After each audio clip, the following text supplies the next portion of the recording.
कहानी के पहले भाग में हमने देखा रघु सिम्बा की मां को दिया हुआ अपना वचन निभाने के लिए अपने जंगल को हमेशा के लिए छोड़ देता है और सिम्बा के साथ एक दूसरे जंगल में आकर उसका पालन पोषण करने लगता है। और वहीं दूसरी तरफ कांचा अपनी हार से बदले की आग में एक बार फिर से मांडवा पर हमले की बड़ी तैयारी में लगा था। कांचा का एक सिपाही महाराज रुद्रा के पास मांडवा में एक संदेश लेकर आता है। महाराज रुद्रा, कांचा ने कहा है अगर मांडवा को तबाह होते हुए नहीं देखना चाहते हो तो अपनी हार स्वीकार कर लो और मांडवा को कांचा के हवाले कर दो। और अगर तुमने कांचा की ये बात नहीं मानी तो कांचा एक बड़े हमले के साथ मांडवा पर टूट पड़ेगा। कांचा का ये संदेश सुनकर महाराज रुद्रा परेशान हो गया। वो अपने कुछ खास सिपाहियों के साथ इस बारे में बातें करता है। महाराज, रघु इस समय मांडवा में नहीं है। हमें इस समय जो भी फैसला लेना होगा सोच समझ कर लेना होगा। हमारी एक छोटी गलती मांडवा का जीवन हमेशा के लिए अस्त कर देगी। ठीक कहा सिपाहियों, ये मांडवा के अस्तित्व का सवाल है। वो कांचा बहुत जालिम है, मैं उसे जानता हूँ। अगर हमने उसका प्रस्ताव स्वीकार नहीं किया तो वो हम में से किसी को भी नहीं छोड़ेगा। तुम सब बेफिक्र हो जाओ, मैं आज ही समझौते का प्रस्ताव लेकर कांचा के पास जाऊंगा। इसी बीच कांचा का बेटा अधीरा मांडवा की सीमा से जाने वाले मासूम व्यापारी जानवरों को डरा धमकाकर उनसे लूटपाट करने लगता है। तभी मांडवा के कुछ सिपाही अधीरा को मासूम जानवरों पर अत्याचार करते हुए देख लेते हैं। वो भागते हुए अधीरा की तरफ आते हैं। अधीरा उन्हें देखकर अपने दो सिपाहियों के साथ वहाँ से भागने लगता है, लेकिन भागते हुए अधीरा का पैर पहाड़ी से फिसल जाता है और वो पहाड़ी से नीचे खाई में आ गिरता है, जहाँ एक पत्थर से टकराकर उसकी मौत हो जाती है।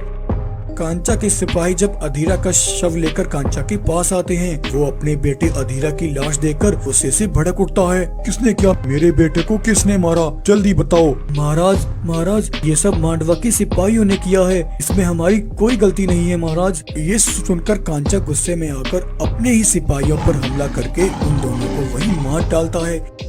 इसी बीच रघु के पिता महाराज रुद्रा समझौते का प्रस्ताव लेकर कांचा के पास आता है। कांचा, मैं यहाँ तुम्हारे पास शांति का प्रस्ताव लेकर आया हूँ। मैं और मांडवा की सारी जनता में से कोई भी युद्ध नहीं चाहता। तुम मांडवा पर हमला करने का विचार अपने दिमाग से निकाल दो कांचा। इसी में तुम्हारा और हम सबका भला है। रुद्रा, तुम्हारे सामने जिस बाघ की लाश पड़ी है वो मेरा बेटा था, जिसे तुम्हारे सिपाहियों ने मुझसे छीन लिया। नहीं कांचा, ये तुम क्या कह रहे हो? मेरे सिपाही ऐसा कभी नहीं कर सकते। ये सुनकर कांचा गुस्से में तेजी से जाकर महाराज रुद्रा पर हमला करता है और महाराज रुद्रा को वहीं जान से मार डालता है। कांचा एक चील के द्वारा महाराज रुद्रा का सर रघु के पास भिजवाता है। तो जब अपने पिता रुद्रा का कटा हुआ सर देखता है, उसके पैरों तले जमीन खिसक जाती है। पिताजी, ये आपको क्या हो गया? पिताजी, ये आपके साथ किसने किया? कांचा, मैं तुम्हें जिंदा नहीं छोड़ूंगा।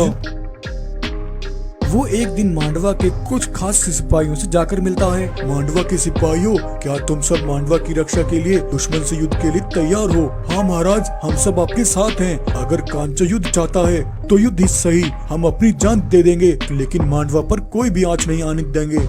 उधर सिम्बा पूरे 10 वर्ष का हो चुका था, अपनी गुफा के बाहर खड़ा था। तभी इतने में कांचा दबे पाव वहाँ आता है। कांचा को देखकर सिम्बा अपने कदम पीछे करने लगता है। रुक जाओ सिम्बा, डरो नहीं, मैं तुम्हें यहाँ कोई नुकसान नहीं पहुँचाऊंगा। मैं तो यहाँ तुम्हें ये बताने आया हूँ कि जिसके कारण तुम्हारे माता पिता नहीं रहे, जो तुम्हारे पिता का असल हत्यारा है और गुनहगार है, आज तुम उस हत्यारे रघु के साथ हो। तुम उस हत्यारे का साथ कैसे दे सकते हो सिम्बा, जिसके वजह से तुम्हारे ऊपर से तुम्हारे माता पिता का साया छिन गया? तुम उस रघु को कैसे माफ कर सकते हो? वो तुम्हारे माता पिता की मौत का असली कारण है। सिम्बा, तुम्हें तो उस रघु से अपने माता पिता की मौत का बदला लेना चाहिए और इस काम में मैं भी तुम्हारा साथ दूंगा। ये कहकर कांचा सिम्बा को एक जड़ी बूटी देता है। सिम्बा, अगर तुम रघु से अपने माता पिता की हत्या का बदला लेना चाहते हो तो तुम आज रात रघु के खाने में ये दवा मिला देना। ये कहकर कांचा वहाँ से चला गया।